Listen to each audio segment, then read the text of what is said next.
Hello guys, good morning everybody.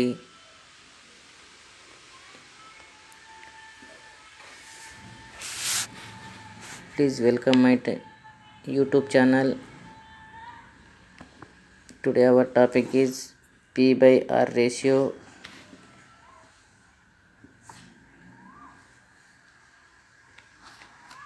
Production, respiration. P means production, R means respiration. It is called P by R ratio. This PPT is prepared and presentation by Mr. Ganesh Guglot, lecturer in botany, MLD GDC Gadwal, Joglamba Gadwal district.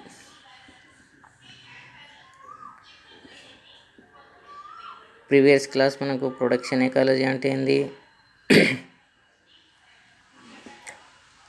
Primary productivity, types of productivity, primary productivity and secondary productivity, వీటి గురించి చర్చించినాము. Gross primary production, net primary production, స్థూల ప్రాథమిక ఉత్పాదకత, నికర ప్రాథమిక ఉత్పాదకత. Gross primary production అంటే ఏంది ఆల్రెడీ ప్రీవియస్ క్లాస్లో డిస్కస్ చేసాము. నెట్ ప్రైమరీ ప్రొడక్షన్, నికర ప్రాథమిక ఉత్పాదక. నెక్స్ట్ కమ్యూనిటీ రెస్పిరేషన్లో types.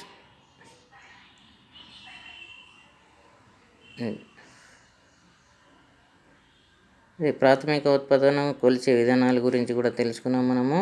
Harvest method, carbon dioxide assimilation method, oxygen measurement method and leaf area index method and chlorophyll estimation method.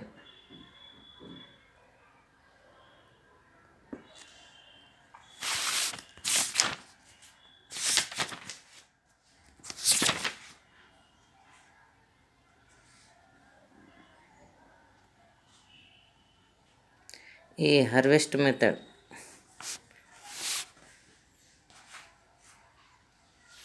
దీంట్లో ఒకటి ఆక్సిజన్ మెజర్మెంట్ మెథడ్ అంటే ఆక్సిజన్ కొలత పద్ధతి గురించి ఎక్స్ప్లెయిన్ చేసి నెక్స్ట్ పీబీఆర్ బై రేషియో చెప్తాను. ఇక్కడ dark and light bottle methods అంటున్నాము. అంటే కిరణజన్య సంయోక్రియలో విడుదలైన ఆక్సిజన్ పరిమాణానికి ప్రాథమిక ఉత్పాదకత రేటుకు ప్రత్యక్ష సంబంధం ఉంటుంది. C6H12O6 12H2O gives rise to C6H12O6 6H2O 6O2. ఈ సంబంధాన్ని బట్టి మొక్క నుండి విడుదలైన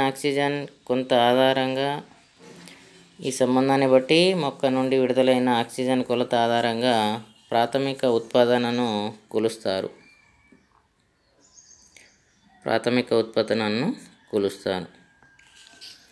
అయితే ఈ పద్ధతి ద్వారా మంచినీటి ఆవరణ వ్యవస్థ లేదా సముద్రపు ఆవరణ వ్యవస్థల ఉత్పాదనను వెలుతురు, చీకటి సీసాల వంటి పరికరాలతో లైట్ అండ్ డార్క్ బాటిల్స్ కొలిచి తెలుసుకోవడం బహుళ ప్రచారంలో ఇప్పుడు ఉంది. ఈ పద్ధతిలో మనం ఏం చేస్తామంటే 150 నుంచి 300 ml పరిమాణంలో ఉండే 2 గాజు సీసాలను తీసుకుంటాము.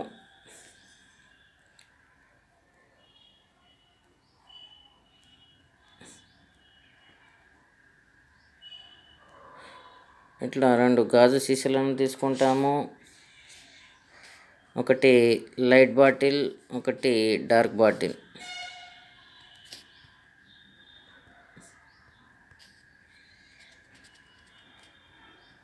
ఒకటి డార్క్ బాటిల్. ఈ 2 గాజు సీసాలను తీసుకోవాలి. ఒకదాని చుట్టూ తగరపు పొరతో టిన్ ఫాయిల్ కప్పి కాంతి సోకకుండా చేస్తారు. దీనిని నల్లని సీసా అంటారు.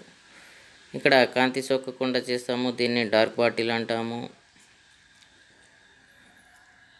రెండవ గాజు సీసాను తెల్లని సీసా లైట్ బాటిల్ అంటాము. ఓకే. ఈ 2 సీసాలను అదే కొలను నీటితో నింపి నీటిలో తేలియాడే వృక్ష ప్లవకాలను 2 సీసాల్లోనికి తీసుకుంటారు. ఇక్కడ మనకు తేలియాడే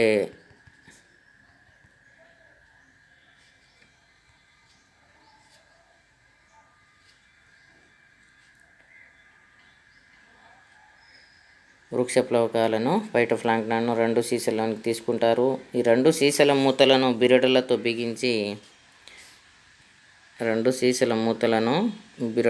బిగించి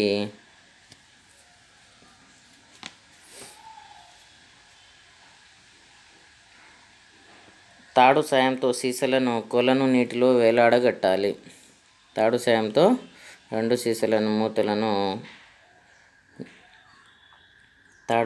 సీసాలను కొలను నీటిలో వేలాడగట్టాలి. ఈ ప్రయోగం ఆరంభానికి ముందు, ప్రయోగం పూర్తి అయిన తర్వాత 2 సీసాల్లోని ఆక్సిజన్ గాఢతను కొలవాలి. కాంతి సోకిన సీసాల్లోని పెరిగిన ఆక్సిజన్ గాఢత నికర కిరణజన్య సంయోగక్రియ లేదా నికర ప్రాథమిక ఉత్పాదనను తెలియజేస్తుంది. కాంతి సోకిన సీసాలో పెరిగిన ఆక్సిజన్ గాఢతను నికర కిరణజన్య సంయోగక్రియ అని పేర్కొంటాము. కాంతి సోకని సీసాల్లో శ్వాసక్రియ వలన ఆక్సిజన్ గాఢత తగ్గుతుంది. కాంతి సోకని, ఓకేనా, అర్థమవుతుంది కదా. కాంతి సోకిన దానిలో కిరణజన్య సంయోగక్రియ రేటు పెరుగుతుంది కాబట్టి దాన్ని నికర ప్రాథమిక ఉత్పాదన అని అంటాము. అదేవిధంగా ఇక్కడ కాంతి సోకని సీసాల్లో శ్వాసక్రియ వలన ఆక్సిజన్ గాఢత తగ్గుతుంది. దీన్ని డార్క్ బాటిల్ అంటాం. ఉదాహరణకు 1 గంట ప్రయోగ కాలం పూర్తయిన తర్వాత 2 సీసాల్లో ఆక్సిజన్ గాఢతలు మనము పరిశీలించాలి. ఆరంభం సీసాలోని ఆక్సిజన్ శాతం 8 మిల్లీగ్రామ్ ఆక్సిజన్ పర్ లీటర్ ఉంటే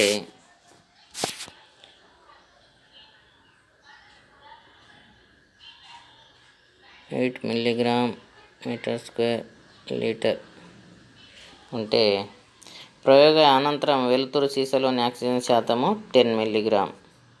ప్రయోగ అనంతరం నల్లని సీసాలోని ఆక్సిజన్ శాతం 5.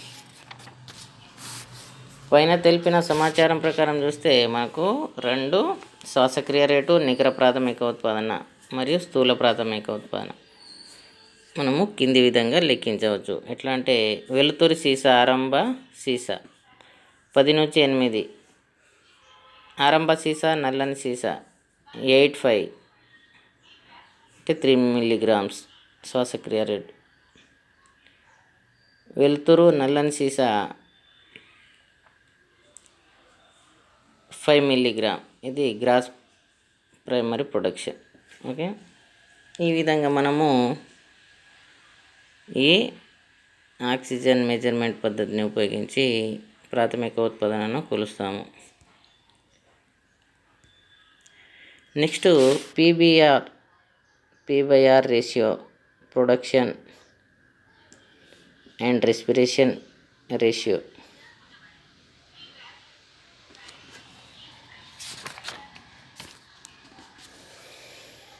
The total energy captured by the producer is not completely stored in the body. మొత్తం ఎనర్జీని క్యాప్చర్ చేసుకుంటే అంటే గ్రహిస్తాయి ప్రొడ్యూసర్స్, ఉత్పత్తిదారులు, కానీ కంప్లీట్లీగా స్టోర్ చేసుకో తన శరీరంలో. Some amount of it is used immediately in metabolic processes. వాటి యొక్క శ్వాసక్రియలో, మెటబాలిక్ జీవన క్రియలో కొంత శక్తి అనేది నశించిపోవడం జరుగుతుంది.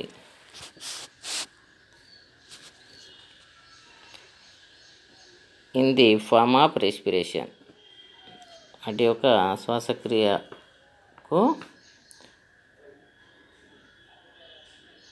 అంటే ఇప్పుడు స్థూల ప్రాథమిక ఉత్పాదనలో కొంత భాగము శ్వాసక్రియలోను, వృక్ష లేదా జంతు దేహ నిర్వహణకు ఉపయోగపడుతుంది.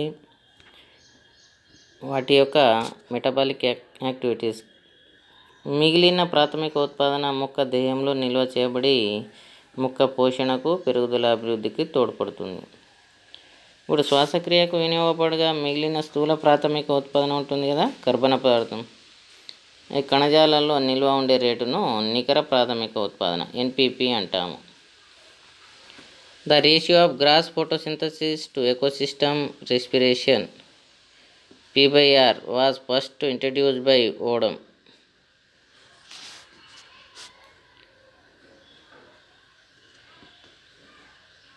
As a simple index of the relative dominance autotrophic and heterotrophic metabolism in stream ecosystem.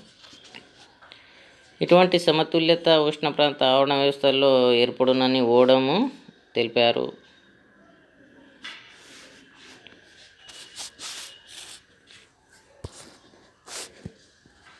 ఈ ప్రవాహ నీటి ఆవరణ వ్యవస్థలో స్వయం పోషక మరియు పరపోషిత జీవులు సాపేక్ష ఆధిపత్యాన్ని గుర్తించడానికి the based on P/R ratio stream ecosystem Odum may be classified into 2 types, autotrophic ecosystem, heterotrophic ecosystem. ఇక్కడ ప్రవాహ నీటి ఆవరణ వ్యవస్థలో స్వయం పోషక మరియు పరపోషిత జీవుల సాపేక్ష ఆధిపత్యాన్ని గుర్తించడానికి P/R నిష్పత్తిని ఒక సరళమైన సూచిక ఇండెక్స్గా ఓడం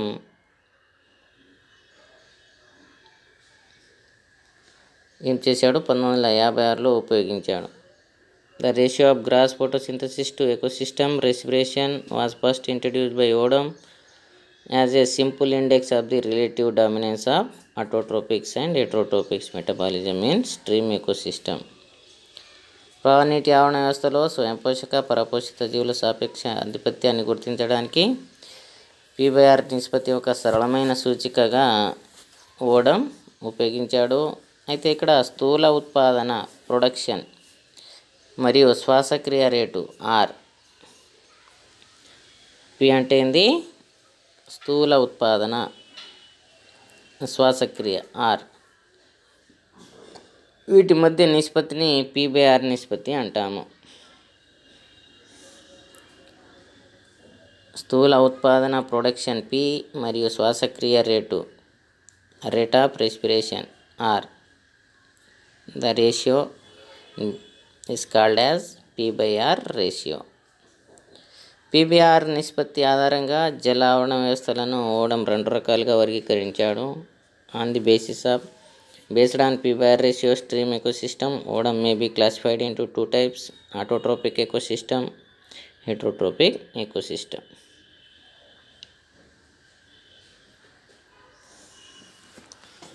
ఈ 2 రకాల స్వయం పోషక ఆవరణ వ్యవస్థలు P/R <1,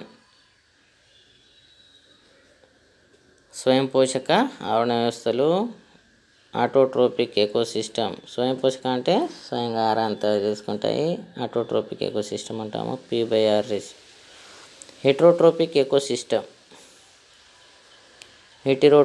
ecosystem P/R <1. Depending on whether they were not producers or net consumers of organic matters, this permits us quantitative comparisons between ecosystem. మనము ఒక ఆవరణ వ్యవస్థలో ఉత్పత్తిదారులైన మొక్కలు అధికంగా ఉంటాయి, పరపోషితాలు తక్కువ సంఖ్యలో ఉన్నచో, అంటే ఒక ఆవరణ వ్యవస్థ తీసుకున్నట్లయితే దానిలో ఉత్పత్తిదారుల మొక్కలు అధికంగా ఉండి పరపోషితాలు తక్కువ సంఖ్యలో ఉన్నచో అప్పుడు P/R విలువ 1 కంటే అధికంగా ఉంటుంది. 1 కంటే అధికంగా ఉంటుంది. P/R <1.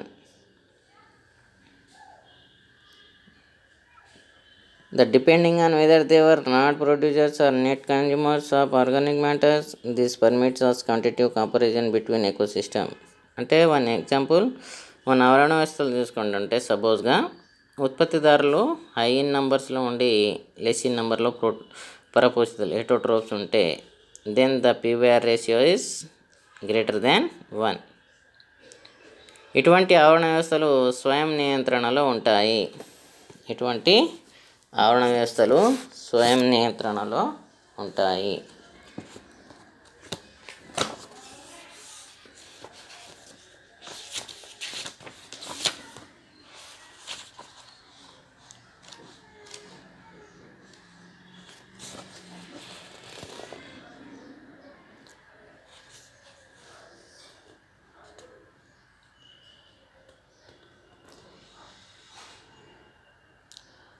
The P by R value is an ecosystem attribute, does not apply to individual organisms.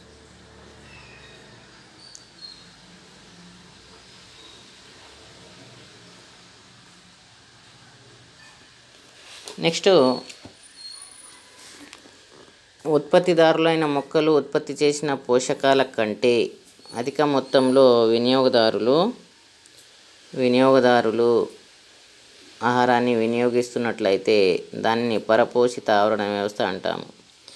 సింపుల్గా ఆటోట్రోప్స్ అంటే ఏంది? They can prepare food material own, but heterotrophs they cannot food material prepare own, they can depend on autotrophs. So ఇక్కడ ఉత్పత్తిదారులైన మొక్కలు ఉత్పత్తి చేసిన పోషకాల కంటే అధిక మొత్తంలో వినియోగదారులు ఆహారాన్ని వినియోగిస్తున్నట్లయితే దాన్ని పరపోషిత ఆవరణ వ్యవస్థ అంటాము. వీటికి ఇతర ఆవరణ వ్యవస్థల నుండి లేదా మానవుల నుండి అదనంగా పోషణ లభిస్తుంది.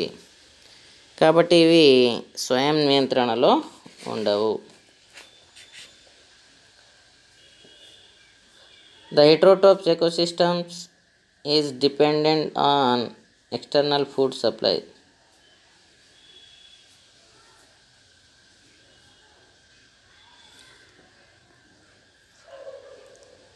అవి స్వయం నియంత్రణలో ఉంటాయి, ఇవి స్వయం నియంత్రణలో ఉండవు. ఒక ఆవరణ వ్యవస్థలో P/R విలువ స్థిరంగా ఉండదు. An autotrophic organism is literally a self-nourishing one. All the food is internal synthesized, and an heterotrophic organism derived all its nourishment from external sources.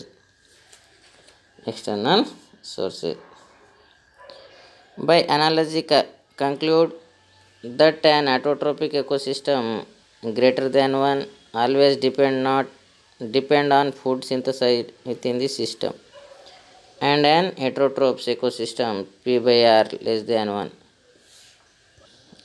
than P/R ratio less than 1 is dependent on external food supply. ఆహారం కోసము స్వయం పోషకాల పైన, autotrophs పైన they can depend. Okay, the P/R ratio vary over time, location, and in response to perturbation, and thus serves as tools for comparison among different ecosystems or the same system projected to natural or anthropogenic influences.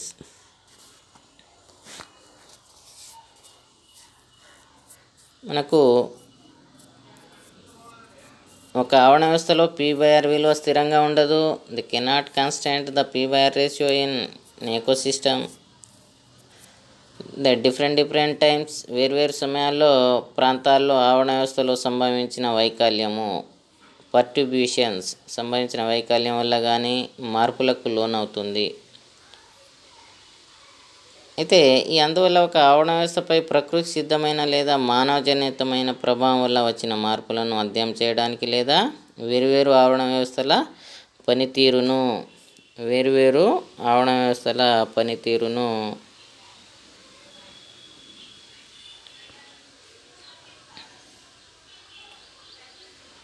పరిశీలించడానికి P/R విలువ సహాయపడుతుంది.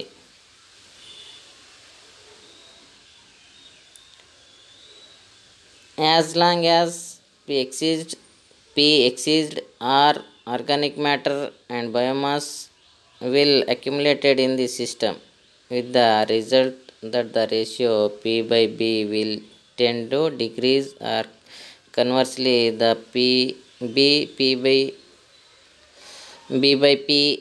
B/R or B/E ratio will increases.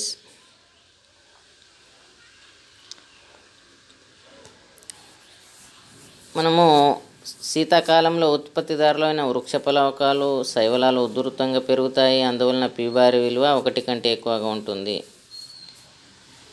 Okay,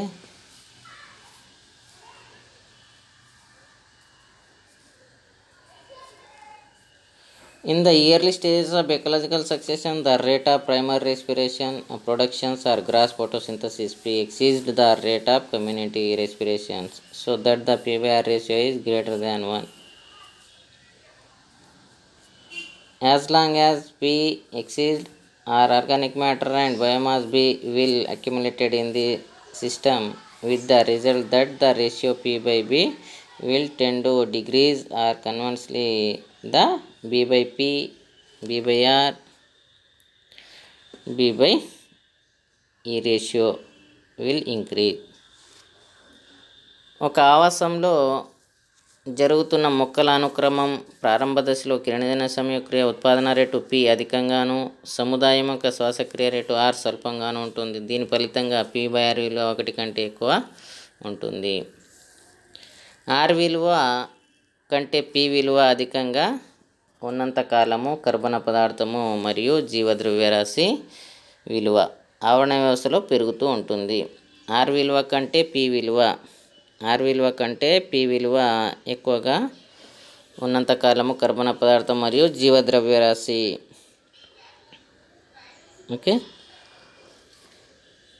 విలువ ఆవరణ వ్యవస్థలో పెరుగుతూ ఉంటుంది. దీని ఫలితంగా P by B production biomass విలువ తగ్గుతుంది. అనగా B by P, B by R, B by E నిష్పత్తులు విలువలు పెరుగుతాయి. That's is called E is called P plus R, production respiration. Then the amount of standing crop biomass supported by the available energy flow increases to a maximum in the mature of climax stage. చర్మ సంఘములో నిలకడ పంట జీవద్రవ్యరాశి విలువ అనేది గరిష్ట స్థాయికి చేరుకుంటుంది. As a consequence the net production or production in an annual cycle is large in young community and small or zero in climax community. మనకు చర్మ సంఘము క్లైమాక్స్ కమ్యూనిటీలో నిలకడ పంట స్టాండింగ్ క్రాప్ బయోమాస్ విలువ గరిష్ట స్థాయికి చేరుతుంది.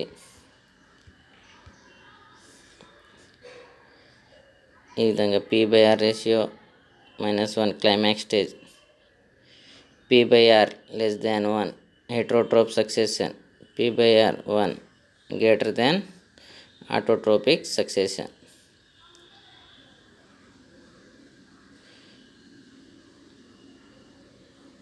Heterotropics community production,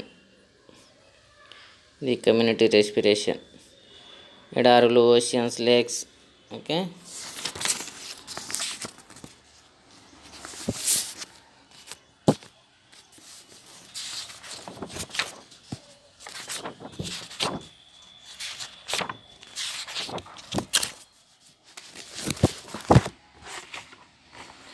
ఎడారులు, సముద్రాలు, సరస్సులు, కొలను, గడ్డి మైదానాలు, అడవులు, నది ముఖద్వారము అంటే కోరల్ రీఫ్స్, ఎస్టూరియస్ ఫారెస్ట్.